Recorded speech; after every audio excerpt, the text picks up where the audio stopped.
Hi again. I'm just going to do a quick unboxing video of Vava's new 1080p 60 frame per second dash cam.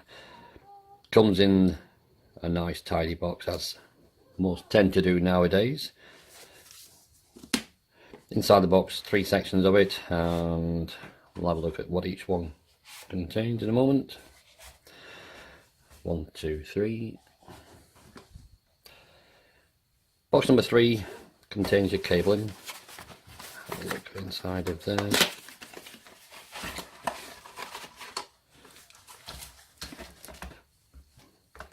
GPS sensor is actually in the wiring here, so you attach that somewhere to the window or something like that on your car, and it gives you a good better signal. The mount is one of these slightly sticky surface ones, and that will give pretty good purchase on your windscreen once you get it in position, once I get it open. A trim removal tool makes it easy to get it all on board, and connection to your 12-volt socket in the usual manner. In the other two boxes we have the snapshot remote,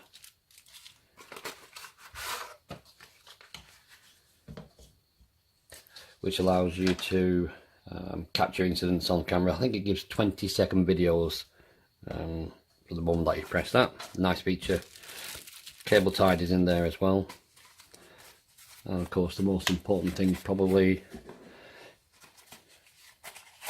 is the actual dash cam itself. Clever design.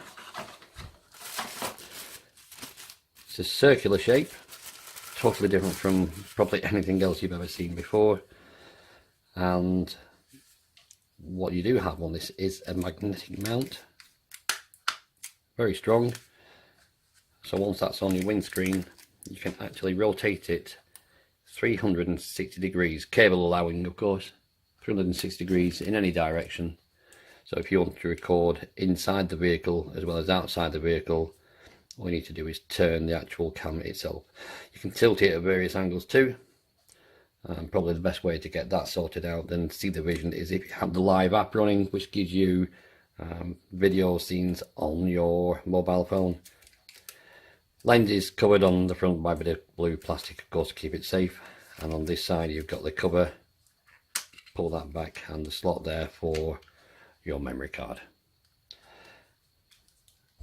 Nice presentation, nice looking camera.